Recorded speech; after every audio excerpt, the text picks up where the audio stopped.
মানে দেখো উন্মুক্ত জানালার কি হতে পারে রে?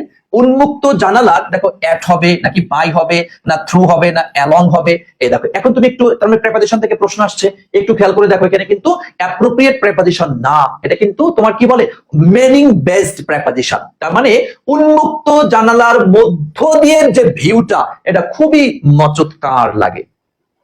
জানালা দেখো না, অনেক তোমাদের বাসার যদি পাশে যদি নদী থাকে বা পাশে যদি একটু মানে ফাঁকা মাঠ যদি থেকে থাকে, ওই জানালাটা খুলে দিলে যে পরিমাণ বাতাস আসে, আর ওই জানালা দিয়ে কি একটা ভিউ যে দেখা যায়, বিশেষ করে কুয়াকাটাতে যদি দিয়ে থাকো বা তোমার হচ্ছে কক্সবাজার যদি দিয়ে থাকো, ওই যে তোমার জানালা দিয়ে উন্মুক্ত জানালার ভিতর দিয়ে মধ্য দিয়ে যে ভিউটা এটা খুবই অসাধারণ অসাম লাগে, তাই না?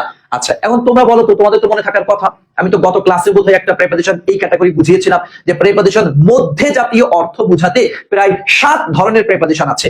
ইন মানে কি মধ্যে, তারপরে ইনটু মানে কি মধ্যে, ইনসাইড মানে মধ্যে, অ্যামিডস্ট যেটা এই যে ঢাবি বি ইউনিটের কোশ্চেন কিন্তু চলে আসলো, তাই না? মধ্যে, আবার বিটুইন মানে মধ্যে, এমন মানে মধ্যে, তাই না ভাইয়া? আবার উইদিন মানে মধ্যে। এই যে 7টা প্রেপোজিশন নরমালি আছে মধ্যে বোঝানোর ক্ষেত্রে। তো কোনো কিছুর মধ্যে দিয়ে, কোনো কিছুর মধ্য দিয়ে বোঝাতে আমরা কোন প্রেপোজিশন ব্যবহার করি একটু বলো তো, একটু বলো তো, একটু বলো। কোনো কিছুর মধ্য দিয়ে, কোনো কিছুর ভিতর দিয়ে, কোনো কিছুর মধ্য দিয়ে বোঝাতে আমরা কোন প্রেপোজিশন ব্যবহার করি একটু বলো, একটু বলো। থ্যাংক ইউ সো মাচ, অনেকে হয়তো আশা করি পারবে। তবে আমি সব মিলিয়ে 7টি প্রেপোজিশন, 7টি মানে মধ্যে জাতীয় অর্থ বোঝানোর ক্ষেত্রে 7টি প্রেপোজিশন রয়েছে।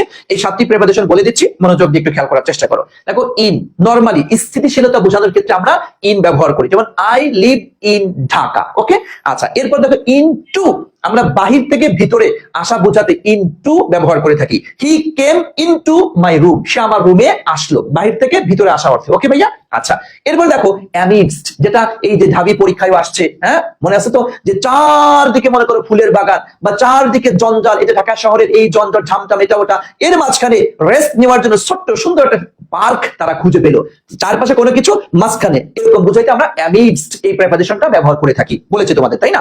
আচ্ছা এরপরে বিটুইন, তোমরা জানো দুইয়ের মধ্যে, দুইজনের মধ্যে বুঝাইতে আমরা বিটুইন ব্যবহার করে থাকি। হ্যাঁ আচ্ছা, তারপর হচ্ছে তোমার সবার মধ্যে বোঝাতে আমরা কি তোমার এমন ব্যবহার করে থাকি। ওকে, 5টা হয়ে গেল আমাদের শেষ।